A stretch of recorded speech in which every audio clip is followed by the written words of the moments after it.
그러므로 내가 너희에게 이르노니 목숨을 위하여 무엇을 먹을까 무엇을 마실까 몸을 위하여 무엇을 입을까 염려하지 말라. 목숨이 음식보다 중하지 아니하며 몸이 의복보다 중하지 아니하냐. 공중의 새를 보라. 심지도 않고 거두지도 않고 창고에 모아들이지도 아니하되 너희 하늘 아버지께서 기르시나니 너희는 이것들보다 귀하지 아니하냐. 너희 중에 누가 염려함으로 그 키를 한 자라도 더할 수 있겠느냐. 또 너희가 어찌 의복을 위하여 염려하느냐. 들의 백합화가 어떻게 자라는가 생각하여 보라. 수고도 아니하고 길쌈도 아니하느니라. 그러나 내가 너희에게 말하노니 솔로몬의 모든 영광으로도 입은 것이 이 꽃 하나만 같이 못하였느니라. 오늘 있다가 내일 아궁이에 던져지는 들풀도 하나님이 이렇게 입히시거든. 하물며 너희일까 보냐 믿음이 작은 자들아. 그러므로 염려하여 이르기를 무엇을 먹을까 무엇을 마실까 무엇을 입을까 하지 말라. 이는 다 이방인들이 구하는 것이라. 너희 하늘 아버지께서 이 모든 것이 너희에게 있어야 할 줄을 아시느니라. 그런즉 너희는 먼저 그의 나라와 그의 의를 구하라. 그리하면 이 모든 것을 너희에게 더하시리라. 그러므로 내일 일을 위하여 염려하지 말라. 내일 일은 내일이 염려할 것이요 한날의 괴로움은 그날로 족하니라.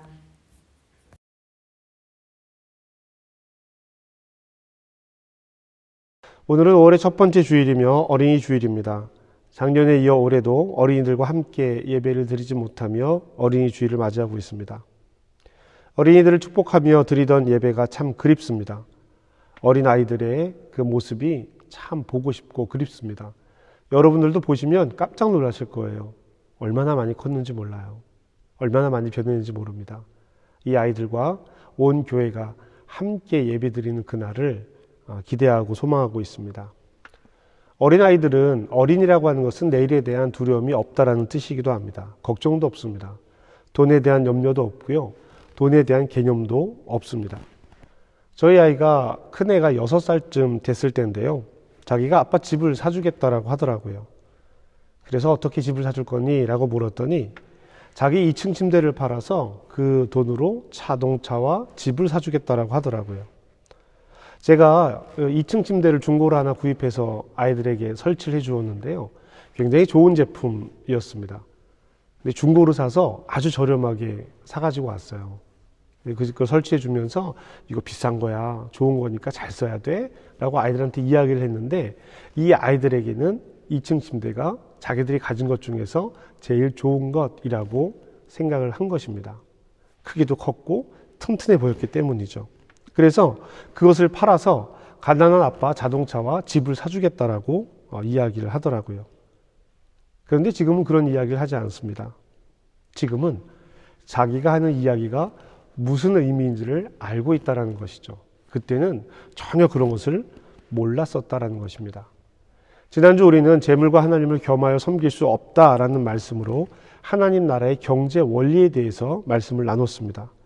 설교 후반부에 재물과 하나님을 겸하여 섬길 수 없다는 부분을 설명하면서 물건을 구입했을 때 반응하는 뇌의 부분과 종교적인 경험을 했을 때 반응한 뇌의 부분이 같다라고 말씀을 드렸죠. 같은 부분이 반응한다라는 것에 대해서 말씀을 드렸습니다. 특정한 물건을 샀을 때의 감정과 소비를 했을 때의 감정과 깊은 종교적인 체험을 했을 때의 감정이 거의 같은 반응을 나타내고 있다는 것입니다. 오늘 말씀은 그 지난주 말씀에 이어서 주어지는 말씀입니다. 지난주 신현의 가치관으로 우선순위를 가지고 하늘의 보물을 쌓는 삶, 두 길 중에 한 길을 선택하자라고 우리가 함께 이야기를 나누었습니다. 오늘 말씀은 그 말씀의 결과이기도 합니다. 어떻게, 어떤 방식으로 그렇게 살 수 있는지에 대한 이야기입니다. 그래서 오늘 말씀은 그러므로 라는 말씀으로 시작을 합니다. 즉 너희가 하나님과 재물을 겸하여 섬길 수 없다. 한쪽은 미워하고 가볍게 여기거니와 한쪽은 사랑하거나 중히 여겨야 한다. 그러므로 그 기준에 따라서 내가 너희에게 이렇게 말한다 라고 말씀이 이어지는 것입니다. 25절입니다. 그러므로 내가 너희에게 이르노니 목숨을 위하여 무엇을 먹을까 무엇을 마실까 몸을 위하여 무엇을 입을까 염려하지 말라. 목숨이 음식보다 중하지 아니하며 몸이 의복보다 중하지 아니하냐. 아멘. 하나님과 재물을 겸하여 섬길 수 없는 곳이 어딘지 분명해졌습니다. 이 말씀을 보면 그래요. 어디냐? 하나님을 섬기는지 만몬을 섬기는지 결정하는 곳은 우리가 먹고 마시고 입는 일상입니다. 먹고 마시고 입는 일상은 그저 우리의 삶이라고 하는 것이죠. 어제도 했고 오늘도 하고 내일도 할 일입니다. 특별한 어떤 사건이 아니라 우리가 살아가는 그 삶 자체를 이야기하고 있는 것입니다. 그리스도인들에게 하나님과 재물을 선택해야 하는 순간은 아주 특별한 사건이 아니라는 것입니다. 특별한 공간, 특별한 시간이 아니라 우리가 살아가는 매 순간임을 여러분 기억하시기 바랍니다. 여러분은 주로 어떤 걱정을 가지고 계십니까? 우리 청년들이 있는데요. 청년들이 가지고 있는 걱정이 있습니다. 학업과 미래에 대한 걱정들이 있지요. 결혼에 대한 걱정도 있을 것입니다. 우리 30대, 40대, 50대의 중년들이 있고요. 그리고 노년의 걱정 모두가 가지고 있습니다. 왜 우리가 걱정을 가지고 있을까요? 그것은 내일에 대해서 알지 못하기 때문입니다. 걱정과 염려는 오늘에 있는 것이 아니라 내일에 있습니다. 내일 일에 대해서 내가 할 수 있는 것과 할 수 없는 일들이 분명히 또 있습니다. 할 수 있는 일에 대해서는 염려하지 않습니다. 할 수 없는 일에 대해서 염려하게 되는 것이죠. 걱정의 대부분은 이미 지나간 일에 대한 것이나 앞으로 일어날지도 모르는 일에 대한 것이라고 합니다. 그리고 실제로 우리가 걱정하는 일은 대부분 일어나지 않는다라고 합니다. 2018년에 출간된 걱정하지 마라 90%는 일어나지 않는다라는 책이 있는데요. 그 책에 나오는 내용이 그렇습니다. 우리가 걱정하는 일들은 만약에 이렇게 되면 어떡하지? 만약이라는 말은요, 가능성을 두고 이야기하는 것이 아닙니다. 추측하고 상상하는 것입니다. 우리는 보통 내가 통제할 수 없는 일에 대해서 염려합니다. 예수님께서도 그와 같은 말씀을 하시는 거예요. 그런 염려를 하지 말라라고 하는 것이거든요. 27절입니다. 너희 중에 누가 염려함으로 그 키를 한 자라도 더할 수 있겠느냐? 아멘. 염려함으로 할 수 없는 일입니다. 조금 극단적으로 보일 수는 있지만 내가 어찌 할 수 없는 일인 것은 분명합니다. 때로는 후회라는 이름으로 지나온 일을 걱정하고 염려하고 앞으로 일어날 일을 그것에 따라서 비추어 또 염려하게 됩니다. 여러분, 걱정 자체가 문제라고 하는 것은 아닙니다. 걱정할 수 있지요. 생각할 수 있습니다. 걱정은 생각일 수도 있습니다. 그런데 이 걱정이 두려움이 되고 두려움이 염려가 되고 염려가 재물을 섬기는 마음으로 이어지는 것, 이것이 문제라고 하는 것입니다. 내가 통제할 수 없는 것들을 돈으로 해결할 수도 있겠다라는 생각을 하게 되는 것이죠. 참으로 안타까운 일입니다. 어떤 사람들은 태어나서 살아가는 모든 순간이 노후를 준비하는 것처럼 보이기도 합니다. 어린 시절부터 공부에 대해서 이야기를 듣습니다. 좋은 학교를 가야 하고 좋은 직장을 가야 합니다. 열심히 일해야 합니다. 이 모든 과정이 노후를, 더 편안한 노후를 준비하는 과정이라고 할 수 있는 것이죠.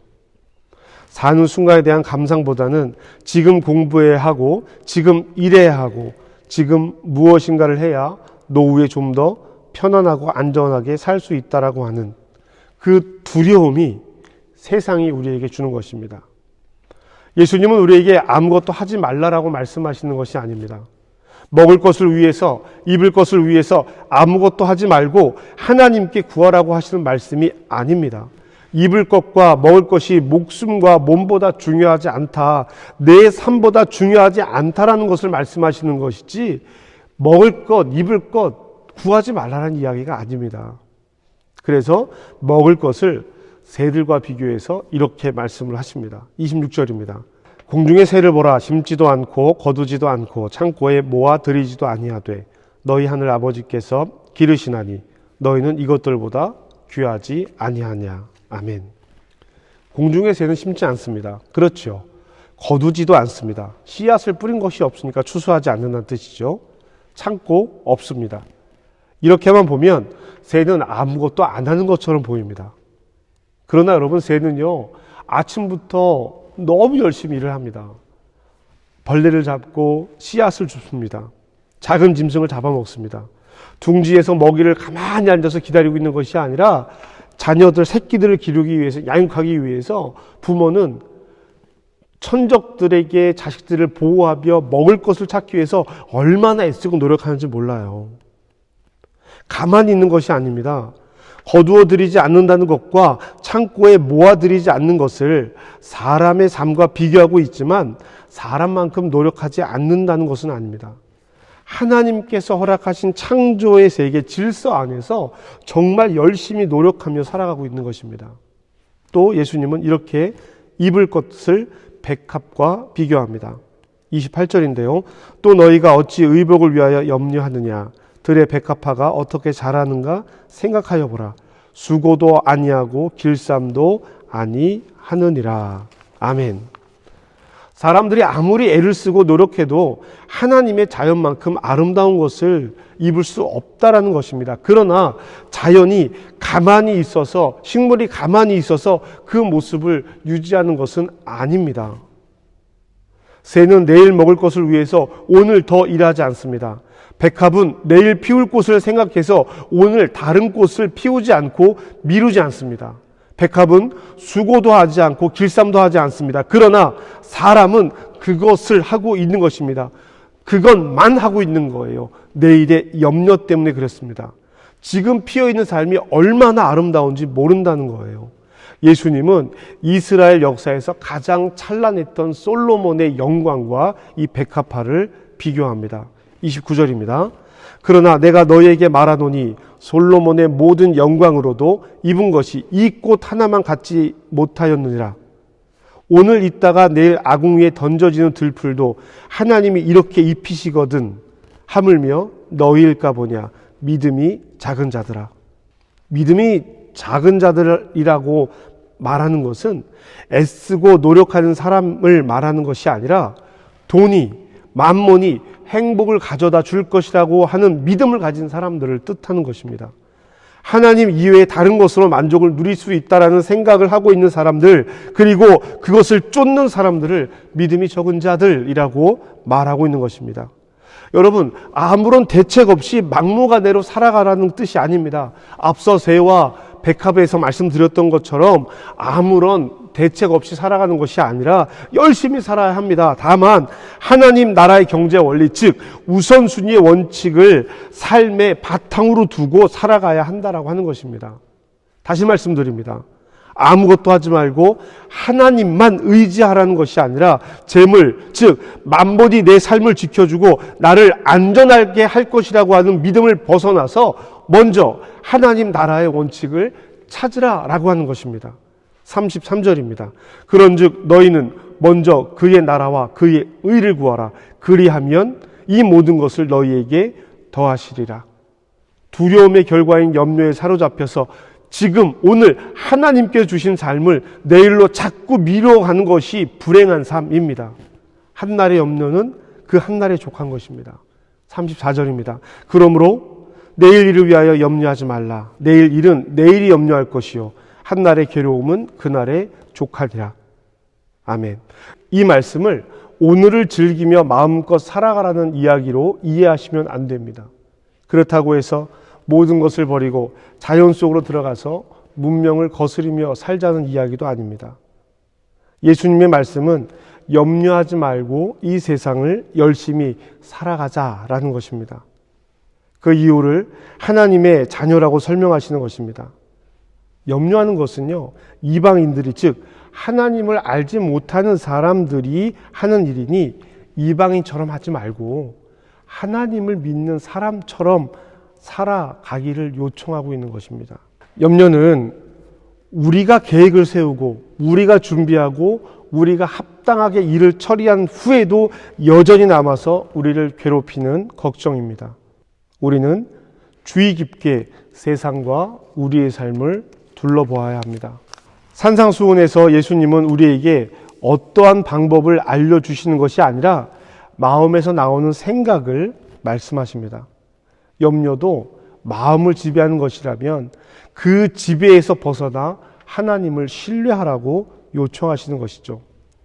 산상수훈에서 예수님은 너희는 이렇다라고 들었으나 나는 너희에게 이렇게 말한다라는 방식으로 계속 말씀을 하셨습니다. 기존에 들었던 지배적인 방식의 이야기를, 지배적인 사고방식을 낯설게 바라보게 하셔서 새로운 방식으로 이전까지 하던 일을 더 확대시켜서 말씀하고 계십니다. 마태복음 6장 33절은 산상수훈 전체의 핵심 구절과도 같습니다. 너희는 먼저 그 나라와 그의 의를 구하라. 우리가 이 말씀을 제대로 이해하고 적용하면 우리 삶의 모든 부분이 달라질 것입니다. 이것은 단순히 먹을 것과 입을 것과 마실 것을 구하는 그런 차원의 문제가 아닙니다. 이것은 삶 전체에 관련되어져 있는 이야기예요. 그의 나라와 그의 의를 구한다라는 것이 무엇일까? 예수님이시라면 어떻게 하실까라는 질문이 끊임없이 우리 삶 속에서 일어나는 것이 먼저 그의 나라와 그의 의를 구하라는 것입니다. 하나님 나라의 실제를 믿고 원칙들을 우리의 우선순위로 삼는 것입니다. 이 원리는 앞서 다룬 산상수훈의 모든 가르침과도 같은 것입니다. 하나의 사건 앞에 결정하고 판단해야 하는 일 앞에 우선 이 문장을 붙여서 생각해 보시기 바랍니다. 너희는 먼저 그의 나라와 그의 의를 구하라. 그의 나라와 그의 의를 구하며 우리 마음에서 밀어내야 하는 것, 그것이 두려움입니다. 이 두려움에서 염려가 시작된다라고 말씀을 드렸잖아요. 믿음이 좋았던 사람들이 이단 신천지에 빠지는 것도 두려움 때문입니다. 내가 가난해서, 내가 가진 것이 없어서 하나님의 축복에서 제외된다라는 두려움 때문에 말씀을 깨달은 자들이 순서대로 선택받는다라고 하는 그런 논리에 쑥 빠져들어가는 거예요. 거기라도 빨리 포함되어야 한다라고 하는 두려움 때문에 그렇게 되는 것이죠. 우리가 돈을 모으고 세상 사람들과 우리의 삶을 자꾸 비교하게 되는 것도 이 두려움 때문입니다. 저 사람들보다 못하면 어떡하지? 저 사람들이 가지고 있는 것을 내가 갖고 있지 못하면 어떡하지? 저 사람들이 살아가는 삶을 내가 살아가지 못하면 어떡하지? 이 두려움 때문이에요. 그의 나라와 그의 의를 구하는 것은 문제 앞에 두려운 마음을 갖는 것이 아니라 두려움을 이기고 하나님을 신뢰하는 것입니다. 세상이 주는 기쁨을 채우기 위해서 소비하는 생활을 멈추고 재산을 불려야 안전할 것이라고 하는 생각을 포기하고 먼저 하나님 나라를 우선순위에 두고 사는 것입니다. 두려움을 떨쳐버리고 살아가는 것이죠. 비교하며 살아가는 것이 아니라 하나님께서 주신 나의 삶을 살아가는 것입니다. 그래서 우리는 기도해야 합니다. 아무것도 염려하지 말고 다만 모든 일에 기도와 간구로 너희 구할 것을 감사함으로 하나님께 아뢰라. 그리하면 모든 지각에 뛰어난 하나님의 평강이 그리스도 예수 안에서 너희 마음과 생각을 지키시리라. 하나님의 뜻을 구하면 우리의 마음과 생각을 지킬 수 있습니다. 마음과 생각을 지키면 사람들의 평가와 시선에서 자유로워집니다. 먼저 그의 나라와 의를 구하라는 예수님의 말씀을 우리는 이렇게 들어야 합니다. 결국 우리를 판단하실 분은 하나님이십니다. 다른 사람들이 아니에요. 이웃들이 아니고 가족들이 아니고 나의 삶을 평가하는 다른 사람들이 아니라 결국 마지막에 우리를 판단하실 분은 하나님이십니다. 여러분 이것을 기억하셔야 합니다. 예수님은 우리가 자기 삶의 문제로 염려한다라는 사실을 알고 계셨습니다. 더 많이 갖기 위해 염려하고 남들에게 우리의 모습이 어떻게 보일까, 어떻게 판단될까 염려하는 것을 알고 계십니다. 우리가 미래를 염려하고 있다는 것을 알고 계십니다. 그래서 내일 일을 내일 염려하라고 말씀하신 거예요. 내일 일은 내일이 충분합니다. 오늘만 걱정해도 충분하다라고 말씀하십니다. 그것은 오늘을 살라라는 말씀입니다. 내일은 우리에게 약속된 시간이 아니기 때문입니다. 우리에게 주어진 시간은 오늘이 최선입니다. 사랑하는 성도 여러분, 여러분 누구십니까? 여러분 지금 현재 위치는 어디입니까? 우리는 하나님의 자녀가 맞습니까? 우리가 그리스도 안에 있습니까? 그리스도께서 우리 안에 계시기 때문에 어떤 문제도 우리를 흔들 수 없습니까? 누구도 어떤 상황도 내 안에 있는 하나님 나라를 흔들 수 없습니까? 내가 하나님의 자녀고 그리스도께서 내 안에 거하시기 때문에 누구도 내 안에 있는 하나님 나라를 흔들 수 없다라고 하는 믿음, 이 믿음이 있으면 모든 염려의 문제는 사라질 것입니다. 우리는 오늘 최선을 다할 것이기 때문입니다. 이 세상은 위험하고 안전하지 않습니다. 많은 위험이 있습니다. 그러나 우리가 흔들리지 않는 하나님 나라에 살고 있으면 시험을 당해도 결코 쓰러지지 않을 것입니다. 하나님과 함께하는 세상은 안전합니다. 사랑하는 여러분, 이 믿음이 있어야 합니다. 우리가 하나님 나라의 의를 구하는 것은 이 믿음 안에 있기 때문에 가능하게 되는 것이거든요. 그래도 여전히 온갖 위험이 있습니다. 암을 비롯한 온갖 질병에 걸릴 수도 있고요. 자동차 사고가 일어날 수도 있습니다. 강도 당할 수도 있고요. 사랑하는 사람을 먼저 잃을 수도 있습니다. 경제적인 어려움 만날 수 있지요. 지금 우리는 이 코로나의 위협조차도 어찌할 수 없는 상황을 살아가고 있습니다. 하지만 이런 일들이 믿음 안에 있는 우리에게 하나님을 끊어낼 수 없습니다. 이런 것들이 하나님 나라에 있는 우리를 해롭게 할 수 없습니다. 먼저 그의 나라와 그의 의를 구하십시오. 하나님께서 모든 일 가운데 함께 하실 것입니다. 우리가 이 보배를 질그릇에 가졌으나 이는 심히 큰 능력은 하나님께 있고 우리에게 있지 아니함을 알게 하려 함이라. 우리가 사방으로 우겨쌈을 당하여도 쌓이지 아니하며 답답한 일을 당하여도 낙심하지 아니하며 박해를 받아도 버림받지 아니하며 거꾸로 트림을 당하여도 망하지 아니합니다. 저와 여러분의 삶이 하나님 나라의 의를 구함으로 두려움에서 벗어나 아무도 해할 수 없는 하나님 나라의 평강을 누리시기를 주님의 이름으로 축복합니다. 우리가 믿음으로 구해야 하는 것은 하나님 나라와 하나님 나라의 의입니다. 먼저 구할 때 우리 마음이 하나님 앞에 평강과 평안을 누릴 수 있습니다. 두려움을 떨쳐버리고 비교와 판단을 떨쳐버리고 하나님 안에서 자유함을 누릴 수 있는 저와 여러분 되시기를 주님의 이름으로 축복합니다.